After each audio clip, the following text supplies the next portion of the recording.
Hello बच्चों, कैसे हो आप सभी। मुझे उम्मीद है आप अच्छे होंगे और पिछले सारे कार्यपत्रक आपने देखे होंगे और करने का प्रयास अवश्य किया होगा। बच्चों, अब हम वीक नंबर 10 की वर्कशीट को करेंगे जो कि क्लास 1 के लिए है और पहला सब्जेक्ट हमेशा की तरह हम इंग्लिश ले रहे हैं। तो बच्चों, आप देख सकते हैं कि चैप्टर का क्या नाम है, सर्कल। अब देखते हैं इस चैप्टर से कौन कौन से क्वेश्चंस यहाँ पर लिए गए हैं। तो पहला क्वेश्चन क्या है, colour the straight lines with red colour and colour the zigzag lines with blue colour. अब बच्चों, ये स्ट्रेट लाइंस क्या होती हैं और जिगजैग लाइंस क्या होती हैं ये देखते हैं। चलिए मैं आपको ड्रॉ करके दिखाती हूँ। इस तरीके से हम जब लाइंस ड्रॉ करते हैं, सीधी लाइंस है ना बच्चों, तो ये क्या है, स्ट्रेट लाइंस हैं। ठीक है, ये कैसी भी हो सकती हैं, ऐसी भी हो सकती हैं, ऐसी भी हो सकती हैं। ठीक है, ये स्ट्रेट लाइंस थी सारी। अब जब मैं जिगजैग लाइंस की बात करूँगी बच्चों, तो वो इस तरीके से होंगी। ये सारी जिगजैग लाइंस थी। ठीक है, इस तरीके से, ठीक है, इस तरीके से, ये सारी कैसी हैं, जिगजैग लाइंस हैं। तो आपको क्या करना है, यहाँ पर ये जो पिक्चर्स आपको दी हुई हैं, इनमें आप देख रहे हो कि कुछ स्ट्रेट लाइंस हैं और कहीं पर क्या है, जिगजैग लाइंस हैं। तो आपको उनको कलर करना है भाई। जो स्ट्रेट लाइंस हैं उन पे रेड कलर करना है और जो जिगजैग लाइंस हैं उन पे ब्लू कलर करना है। तो मैं एक आपको कर दिखाती हूँ। देखिए, ये स्ट्रेट लाइंस है, इसलिए हम इस पे क्या करेंगे, रेड कलर, इस तरीके से। ठीक है, हम इनको रेड कलर से कलर कर देंगे। तो इसी तरीके से आपको ढूंढना है इन चारों पिक्चर्स में कहाँ कहाँ पे जिगजैग लाइंस है और कहाँ कहाँ पे स्ट्रेट लाइंस है। जहाँ पे जिगजैग है वहाँ ब्लू कलर कर देंगे और जहाँ पे स्ट्रेट लाइंस है वहाँ आप रेड कलर कर देंगे। क्वेश्चन नंबर 2 देखिए बच्चों। क्वेश्चन नंबर 2 में है, draw a sun and a house by using any of these shapes in the box. आपको बॉक्स में बहुत सारी शेप्स दी हुई है ना बच्चों। आपको क्या ड्रॉ करना है, एक सन बनाना है, एक सूरज बनाना है और एक घर बनाना है। पर शर्त ये है कि आपको सारी की सारी शेप से ही बनाना है और वो शेप्स इस बॉक्स में, बड़े बॉक्स में दी हुई जो ये छोटी छोटी शेप्स हैं, इनसे ही मिलकर बना हुआ होना चाहिए। ठीक है, मुझे उम्मीद है कि आप अच्छे से करेंगे, ट्राई करेंगे। अगर आपको ये नहीं समझ में आएगा तो आप अपने घर में किसी बड़े की मदद भी ले सकते हैं। फिर भी नहीं समझ में आएगा तो I am always available on your WhatsApp. आप मुझे व्हाट्सएप कर सकते हैं। चलिए अब हम अगला पेज देखते हैं। अब यहाँ पर आप देखिए, राइट द मिसिंग लेटर। आप यहाँ पर देख सकते हैं बहुत सारे पिक्चर्स दिए हुए हैं और इस पिक्चर्स के साथ में नेम्स भी हैं, लेकिन पूरे नेम्स नहीं हैं। उनमें से कुछ लेटर्स मिसिंग हैं, है ना। जैसे कि पहला पिक्चर किसका है बच्चों, डॉग का, पर यहाँ पे डी और जी दिया हुआ है, तो मिसिंग क्या है, ओ मिसिंग है। तो हम यहाँ पर ओ से इसको फिल कर देंगे, तो डी ओ जी, डॉग हो जाएगा। इसी तरीके से आपको बाकी यहाँ पे एनिमल्स और जो ऑब्जेक्ट्स हैं उनको पहले रिकॉग्नाइज करना है कि वो किसकी पिक्चर है, उसके बाद उसका क्या नाम है, उसकी क्या स्पेलिंग होगी, कैसे लिखा जाएगा। फिर उसके बाद आपको समझ में आएगा कि ओके, अगर ये ऐसे लिखा जाएगा तो यहाँ पर कौन से अल्फ़ाबेट्स फिल करने हैं। ठीक है बच्चों। क्वेश्चन नंबर 3 देखिए, join the dots and colour.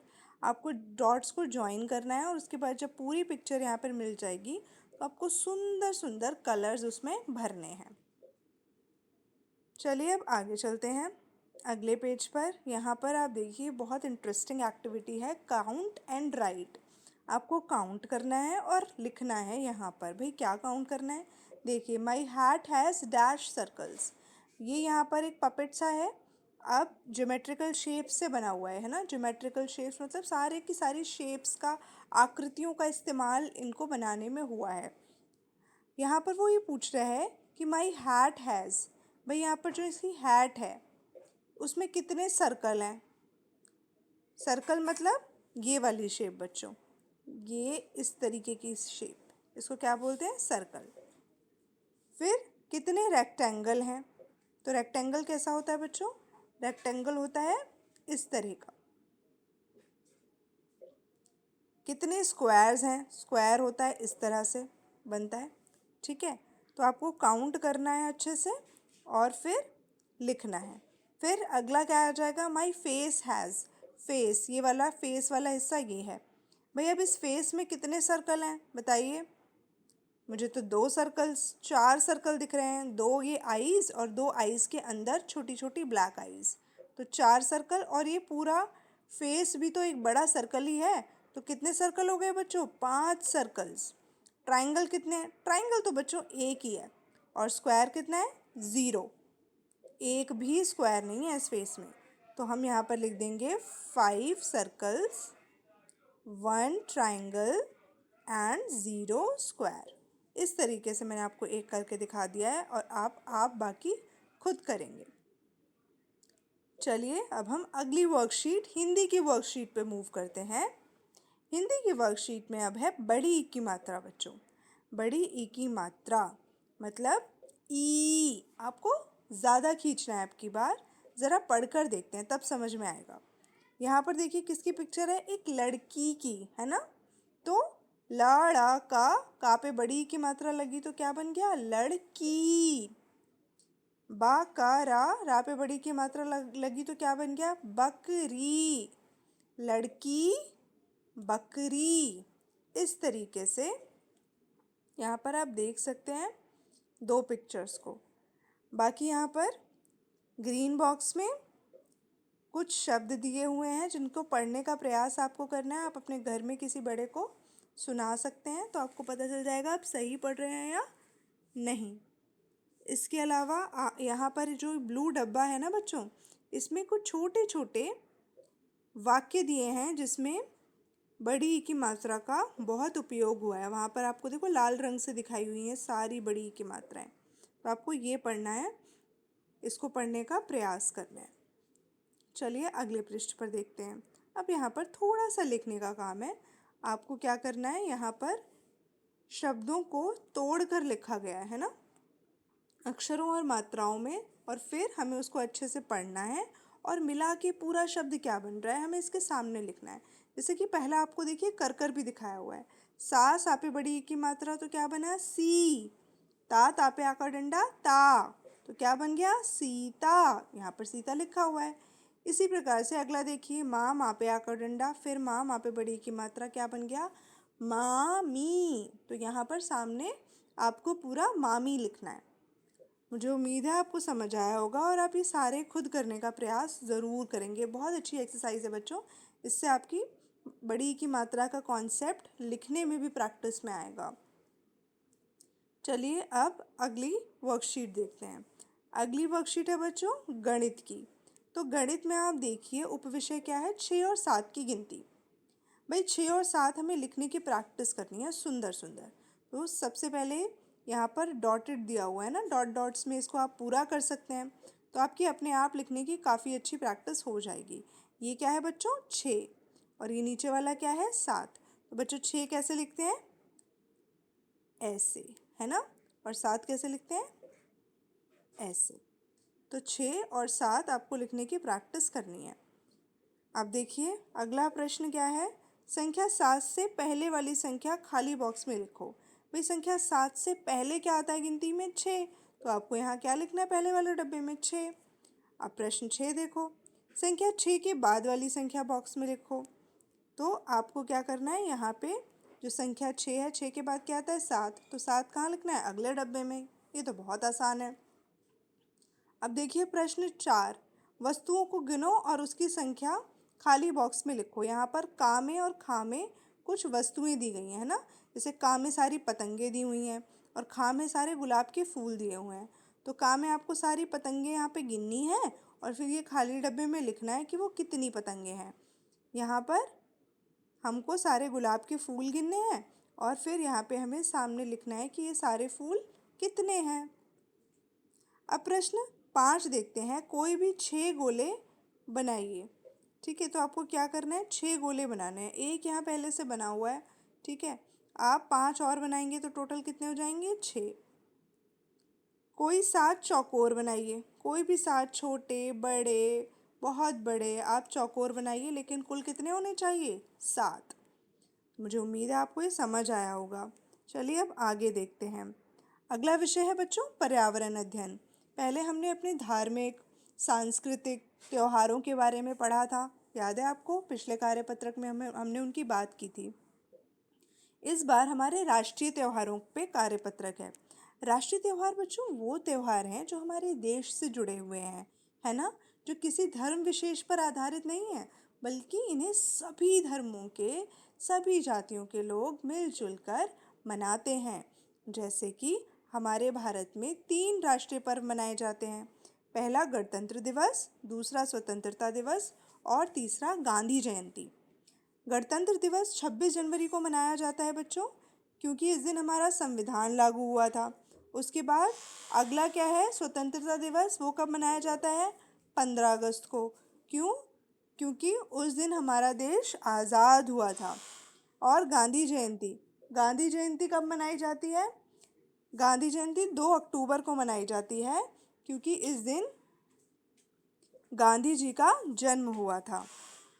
चलिए अब हम अगले पृष्ठ पर देखते हैं क्या दिया हुआ है। तो यहाँ पर प्रश्न 1 में दिया है, ऊपर दी गई जानकारी के आधार पर निम्न का सही मिलान कीजिए। बच्चों ये जो परेड है, आप देख सकते हो खां में परेड निकाली जा रही है। कब निकाली जाती है? गणतंत्र दिवस पर। तो हम इसको किससे मिला देंगे? ऐसे मिला देंगे।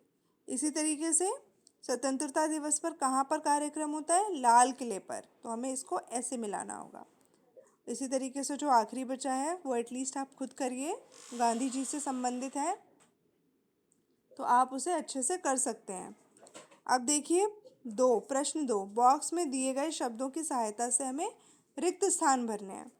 काम में क्या दिया हुआ है? गणतंत्र दिवस डैश को मनाया जाता है। मैंने अभी आपको पिछले पृष्ठ पर बताया था गणतंत्र दिवस कब मनाया जाता है, आपको वो तारीख यहाँ लिखनी है। गांधी जयंती डैश को मनाई जाती है, आपको यहाँ पर भी गांधी जयंती की तारीख लिखनी है कि कब मनाई जाती है। स्वतंत्रता दिवस डैश को मनाया जाता है, आपको यहाँ भी स्वतंत्रता दिवस की तारीख लिखनी है बच्चों कि वो कब मनाया जाता है। चलिए अगले पृष्ठ पर देखते हैं। अगले पृष्ठ पर एक सुंदर सा हमारा राष्ट्रीय ध्वज का चित्र है, जिसे आपको रंग भरना है। आपको ध्यान रखना है कि रंग ऐसे ही भरे जाएं, क्योंकि हमारे राष्ट्रीय ध्वज है जिसके रंग पहले से ही निर्धारित हैं कि सबसे ऊपर केसरिया रंग, बीच में सफ़ेद और आखिरी में हरा रंग होता है। तो आपको इसी तरह से रंग भरने हैं। चलिए अब हम अगले पृष्ठ पर चलते हैं। अगले पृष्ठ पर नैतिक शिक्षा में पौष्टिक आहार है हमारा टॉपिक। क्या है? पौष्टिक आहार।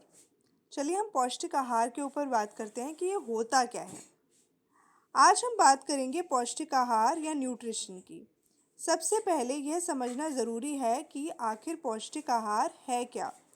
बच्चों सरल भाषा में हम कह सकते हैं कि ऐसा खाना जिसमें भोजन के सभी पौष्टिक तत्व उचित मात्रा में हों और जो शरीर को पोषण व ऊर्जा दे, पौष्टिक आहार कहलाता है। बच्चों हमें हमेशा ताज़ा घर का बनाया गया खाना ही खाना चाहिए। साथ ही खाना ऐसा हो जो हमारे शरीर की आवश्यकताओं को पूरा करे। हरी और पत्तेदार सब्जियां, फल, तथा दूध से बनी चीज़ें, दालें, मेवे, अनाज और अंडा आदि सही मात्रा में खाना हमारे शरीर को पौष्टिकता देता है। ठीक है बच्चों, तो हमें सारी चीज़ें खानी चाहिए ताकि हमें सारे पौष्टिक तत्व जो कि खाने से मिलते हैं वो मिल सकें, क्योंकि आपके विकास के लिए वे सभी बहुत बहुत ज़रूरी हैं। अब हम देखते हैं प्रश्न 1 में क्या दिया हुआ है। चित्र देखकर सबसे स्वस्थ लड़के के चित्र पर चिन्ह लगाइए। तो आपको क्या लगता है इन तीनों में से कौन सबसे स्वस्थ दिख रहा है? आप उस पर क्या करना है? आपको चिन्ह लगाना है। ये आपका काम है, आप खुद करिए, अच्छे से देखिए। प्रश्न 2 में देखिए, चित्र में आपको खाने के बारे में कौन समझा रहा है, अध्यापक या डॉक्टर? रुकिए मैं आपके लिए जूम करती हूँ, तब आपको पता चलेगा। ये तो मुझे अध्यापक ही लग रहा है, क्योंकि ये पिक्चर साफ नहीं दिख रही है इसमें कि अध्यापक है या डॉक्टर। चलिए अब अगले प्रश्न को देखते हैं। चित्र को उनके नाम से मिलाइए। यहाँ पर क्या किया है बच्चों? कुछ चीज़ें दी हुई हैं, चित्र दिए हुए हैं और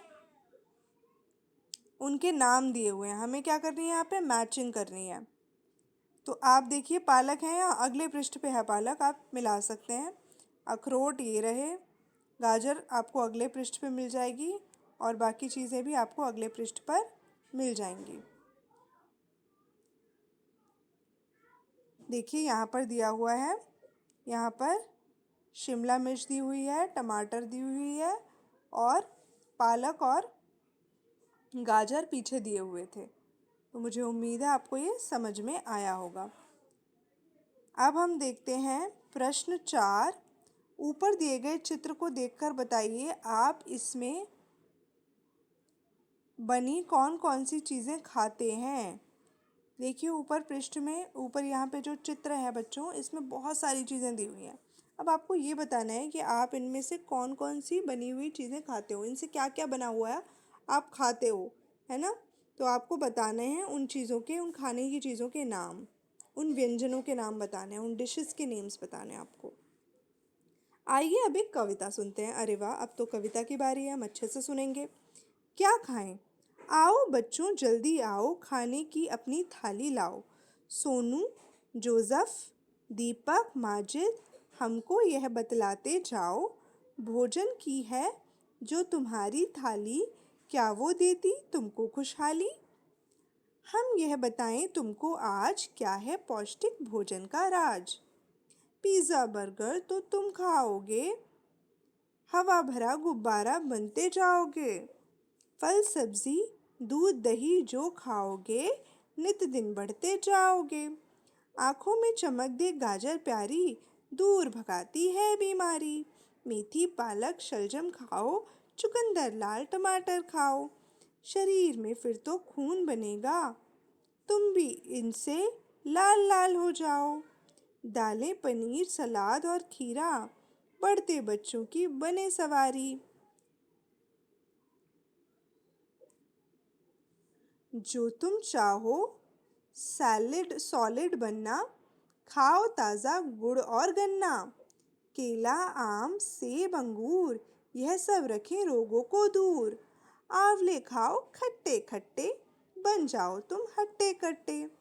थाम कर पौष्टिक आहार की थाली, लाओ जीवन में खुशहाली। ये कविता किसने लिखी है बच्चों? नादिरा खान जी ने लिखी है। और ये कविता सच में बहुत अच्छी थी। इससे हमें पता चलता है हमें क्या खाना चाहिए और वो क्यों खाना चाहिए, उससे हमें क्या फ़ायदा होगा। और जो जंक फूड है बच्चों, जैसे कि बर्गर पैटी और बाहर का खाना जो अच्छे से नहीं बनाया जाता है, अगर आप वो खाओगे तो आप बीमार भी होगे, साथ साथ आप गुब्बारे जैसे फूल जाओगे। तो ये बहुत अच्छी कविता थी बच्चों। और भी जंक फूड के बहुत सारे नुकसान हैं और पौष्टिक भोजन खाने के बहुत सारे फ़ायदे। ठीक है, मुझे उम्मीद है आपको ये नैतिक शिक्षा का विषय ज़रूर समझ में आया होगा। अब अगला लास्ट एक्टिविटी है रंग भरने की बच्चों। आपको यहाँ पे बहुत सारी सुंदर सुंदर फल और सब्जियाँ दी हुई हैं जिनमें आपको रंग भरना है। मुझे उम्मीद है आपको ये कार्यपत्रक अच्छे से समझ में आया होगा और आप इसे करने का प्रयास अवश्य करेंगे। धन्यवाद।